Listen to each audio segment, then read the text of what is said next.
جس طرح سے جانور کی قربانی ہے، اور قرآن پاک میں تو آتا ہے کہ جس پر اللہ کا نام نہ لیا گیا ہو اسے نہ کھانا، اوپنلی کہا گیا. یہاں بھی جس طرح کھلانے سے پہلے تو آپ جانور ذبح کر رہے ہیں نا، اور پھر وہ بھی اللہ کا نام پہ ذبح کر کے کرتے ہیں. لیکن بعض اوقات جب یہ بزرگان دین کے نام پر بکرا دیا جاتا ہے، اور بکرے کا کہا جاتا ہے کہ یہ داتا صاحب کے نام کا بکرا ہے، یہ غوث پاک کے نام کا بکرا ہے، تو اس چیز کو کیسے آپ ایکسپلین کریں؟ دیکھیں قرآن پاک میں یہ بیان ضرور کیا گیا ہے کہ جس پر اللہ کا نام نہ لیا گیا ہو، اللہ کے علاوہ کسی کا نام لیا گیا ہو. اصل میں یہ والا جو سوال ہے، بعض اوقات اس کو اس طرح پیش کر دیا جاتا ہے کہ جیسے کسی بزرگ کی طرف جانور کی نسبت کی تو وہ شرک میں پڑ گیا. شرک کہتے یہ ہیں اللہ کی ذات و صفات میں اللہ جیسا کسی اور کو جاننا، یہ شرک ہے. اب ذرا کسی بھی آدمی سے پوچھا جائے نا، عام آدمی سے پوچھا کسی نبی کے بارے میں، کسی صحابی کے بارے میں، اہل بیت کے بارے میں، ولی کے بارے میں، کتنی بھی اس کی عقیدت ہو اس کے ساتھ کیوں نہ ہو، وہ بزرگ کے ساتھ بھی کتنی عقیدت کیوں نہ ہو، آپ ایک عام اور نارمل پڑھے ہوئے یا بغیر پڑھے ہوئے، ٹھیک ہے، جن کو ہم ان پڑھ کہتے ہیں، ٹھیک ہے، ایک عام دیہاتی آدمی، اسی سے پوچھو کہ یار یہ بزرگ کیا یہ خدا ہے، یہ خدا جیسے ہیں، تو کیا آپ کو کبھی کہیں سے جواب ملا؟ پاسبل ہی نہیں ہے. کہیں وہ تو کسی کا فصل پہ کاٹ رہا ہوگا اور وہ صحیح طرح اردو بھی نہیں بول سکے گا، یہ نہیں کہے گا. یہ نہیں کہے گا. تو اس کا مطلب مسلمانوں کا یہ بزرگوں کے حوالے سے، نبیوں کے حوالے سے بالکل عقیدہ ہے، یہ مائنڈ سیٹ نہیں ہے ان کا. یہ ہے بالکل صحیح بات. وہ جانتے ہیں کہ اللہ رب العالمین کسی کا محتاج نہیں، رب تبارک و تعالی بے نیاز ہے، اور وہ کسی کا محتاج نہیں، ساری کائنات اللہ کی محتاج. اور اللہ کا جو اسم ہے یہ کسی اور پہ فٹ نہیں ہوتا، وہ اس کا یہ عقیدہ ہے. بالکل ایسے. تو رب تبارک و تعالی کی ذات اور صفات میں کسی اور کو اللہ جیسا جاننا، تو یہ تو واضح طور پر شرک ہے. لیکن میں یہ بات عرض کرنا چاہ رہا ہوں کہ یہ کسی مسلمان کا یہ عقیدہ ہی نہیں. سب سمجھتے ہیں اللہ کے پیغمبر، اللہ کے نبی جو دنیا میں آئے وہ اللہ کے خاص بندے ہیں، اللہ کے رسول ہیں، نبی ہیں، اللہ نے انہیں بڑے شرف عطا فرمائے، یعنی ہے بندے، ہے اللہ کے بندے. اللہ نے کسی بھی عورت کو نبی نہیں بنایا. نبی سارے مرد تھے، انسان تھے، بشر تھے، مرد تھے، انسان تھے، بشر تھے. لیکن بشر پھر وہ میرے اور آپ جیسے ہم کہیں کہ مرتبے مقام میں بھی یہی تھے؟ ہرگز نہیں. تو اس لیے جو اللہ نے ان کی فضیلتوں کو رکھا، رب تبارک و تعالیٰ نے انہیں بشر بھی فرما دیا، انسان بھی فرما دیا، انہیں اپنا خاص بندہ بھی فرما دیا. یہ قرآن میں سارے اطلاقات موجود ہیں، لیکن ان کی شانوں کو بھی بیان فرما دیا. حبیب صلی اللہ علیہ وسلم کے بارے میں جگہ بجگہ اللہ رب العالمین نے مختلف شانوں کو بیان فرما دیا. ورفعنا لک ذکرک فرما کر تو خود ہی یہ بشارت دے دی کہ آپ کے ذکر کو بلندی ہم کرنے والے، آپ کا ذکر یہ بلندی رہے.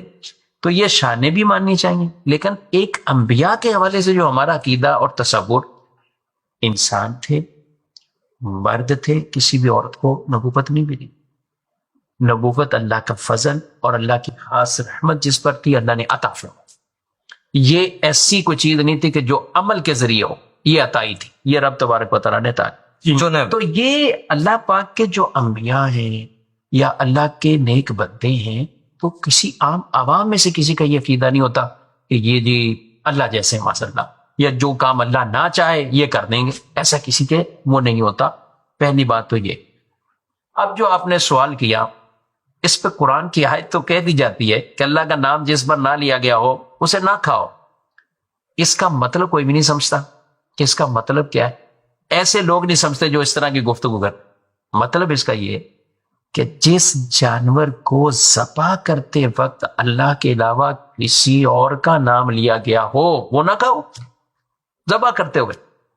میں آپ سے سوال کرتا ہوں، جتنے لوگ ہمیں سن رہے ہیں، ذرا ان سے بھی گویا کہ ہم کہیں گے سوال کر رہے ہیں کہ کیا آپ نے کبھی سنا کہ کسی نے کوئی عقیدت میں بھی آ کر کسی نبی کے نام پر جانور ذبح کر رہا ہو؟ یعنی ذبح کرتے وقت چھری چلاتے ہوئے کوئی نام اللہ کے علاوہ لیا کسی کا لے، پاسبل نہیں ہے.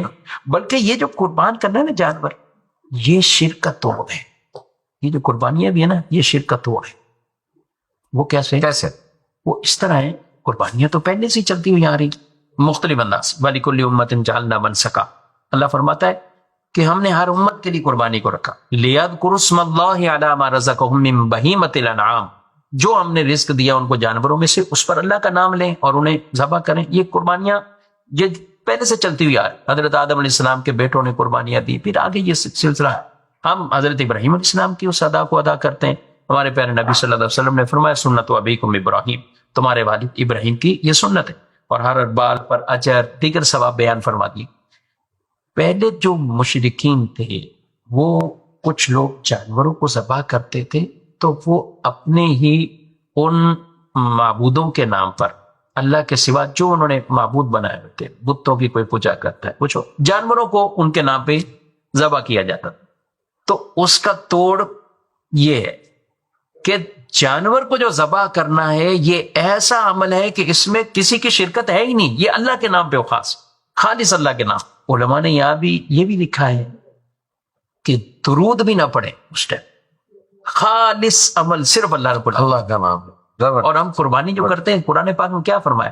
قل ان صلاتی و نسکی و محیای و مماتی للہ رب العالمین لا شریک لہ، یعنی اے محبوب آپ فرماؤ میری نماز، میری قربانی، میری زندگی، میرا مرنا، یہ تمام اللہ رب العالمین، جس کا کوئی شریک نہیں، جس کا کوئی شریک۔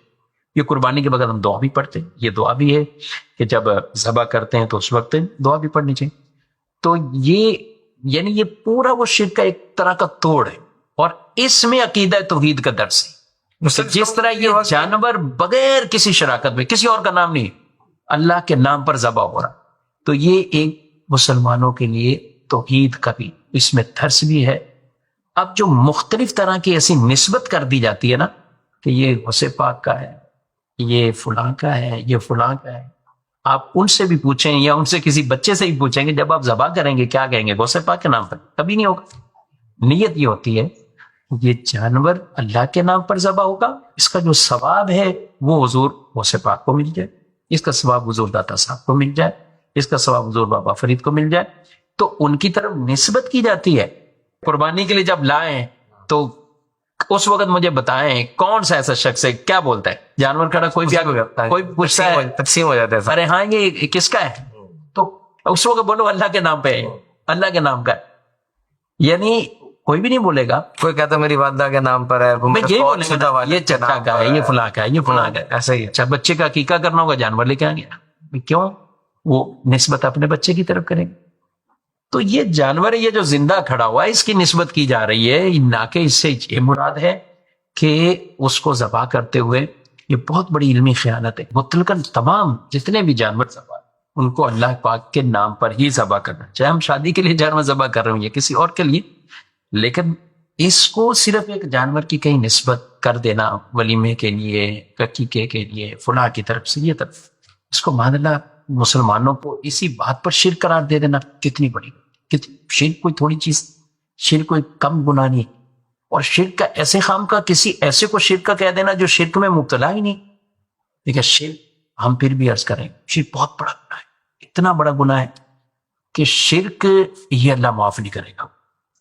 جس نے اللہ کے ساتھ کسی اور کو اللہ جیسا جانا مانا، شرک اللہ معاف نہیں فرمائے، یعنی یہ گناہ ہی ایسا ہے۔ قرآن پاک میں اللہ نے واضح فرما رہا ہے ان اللہ لا یغفر ان یشرک بہ ویغفر ما دون ذلک لمن یشاء، اللہ شرک معاف نہیں کرے گا، شرک کے علاوہ جو چاہے گا معاف فرما دے، کوئی کبیرہ گناہ بھی ہوئے رب تعالیٰ جسے چاہے معاف فرما دے، لیکن شرک ایسا گناہ ہے یہ معاف نہیں فرمائے گا۔ جس کا دنیا سے جانا شرک پر ہوا، کفر پر ہوا، یہ اس کی چیزیں معاف نہیں۔ ہاں دنیا میں موقع ہے، دنیا میں موقع ہے، اگر کوئی کفر اور شرک سے بھی توبہ کرتا ہے تو توبہ اللہ نے ایسی نفیس شے بنائی ہے کہ کفر اور شرک کا گناہ بھی معاف فرما